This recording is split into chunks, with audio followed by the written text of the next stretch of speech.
The Bears, dude. Man, who knows? I've got my top 5 sleeper teams of 2025 I'm going to do in the next segment. The Bears are not one of them because no one's sleeping on them, right? They're not. No, I think we're expecting. Yeah. You know, there's no sleeping. Right? You know what I mean? Like we're eyes are front on the Bears. No one's sleeping on them. No. And Caleb Williams had this to say about his new setup in Chicago at Fanatics Fest. Ben Johnson's great, and it's not just Ben Johnson. We have a young staff / old staff. We have a bunch of experience, a bunch of new energy, provided from the coaches and players and things like that. So, I think it's been awesome. Ben Johnson, he uses some choice words every day towards me, but he's tough, and I love him. He's awesome. It's been great being around him. We hang out in his office, and we just, we have lunch sometimes and things like that. We just, building this bond and relationship to be able to, last a while. Hearing that, okay, because the narrative about the Bears is they got the coach right. They're going to get the offensive line better. They're poised. And just hearing that harkens me to a couple of other instances of coach-quarterback combination that got, what's the word for it, fixed. Okay? Tua and Mike McDaniel, that leaps to mind. When I was in Germany a couple years ago, in Frankfurt for that game, before my bike tour of Berlin. Okay. With what was his Oleg? name? Oleg. Yeah. And just hearing Tua talk about McDaniel and what he brought to the equation and how he was saying that McDaniel would sit down next to him in meetings, sit down next to him everywhere, that they did, in fact, connect outside the office, that's the sort of arm around the quarterback connected to the play caller, connected to the head coach that Tua needed big time, right? The thing that Matt Jones wasn't getting from Belichick. Bingo. I then saw the next week No love. in Frankfurt, Matt Jones, who brought up that he was speaking with his former Alabama teammate and was connecting with Tua and lamented that he did not have a similar setup.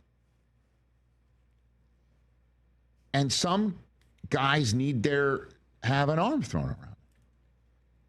Some guys also need to be told when they're rookies how to watch film.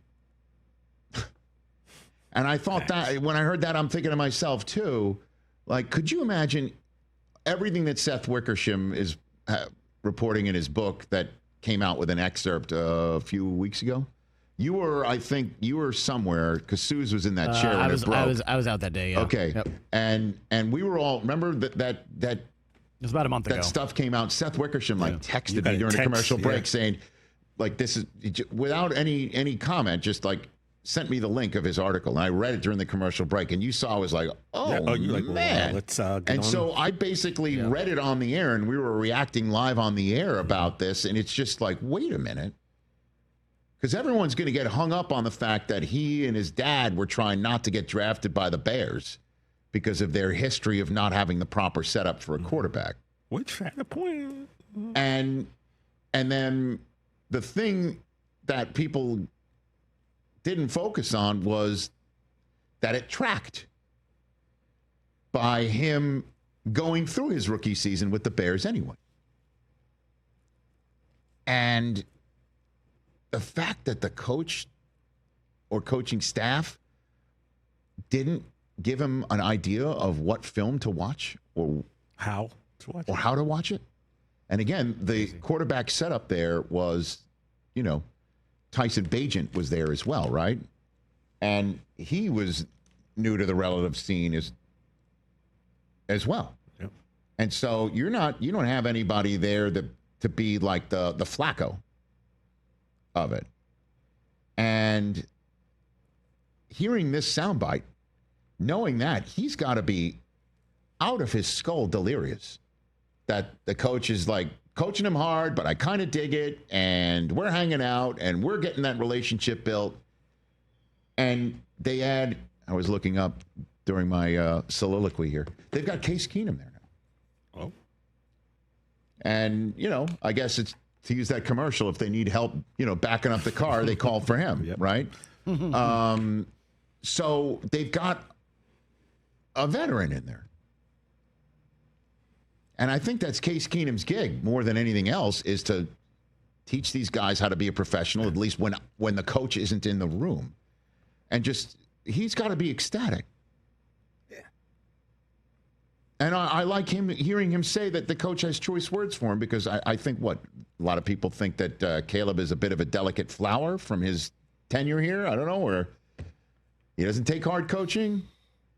There's a perception right. of him because of the nails, pain, and all that. And all that, and that he cried on his mom's I'm shoulder sure. after he lost to UCLA or something like that, whatever that was. Yeah. And I always took that as you know, I always take showing emotion as a sign of strength. For sure. But that's just me. I don't know. I could question this guy's toughness or ability to take hard coaching when he didn't say a word about anything last year, and all he did was get his ass beat. So just getting the coach right. Let's see if Ben Johnson will know what to do with 2 minutes to go. I have a feeling he'll have a better timeout plan than the one that worked into Ben Johnson's benefit last Thanksgiving in Detroit that led to Eberflus's departure. He's definitely have some better plays, you would think. Well, I mean, and again, you covet what you see.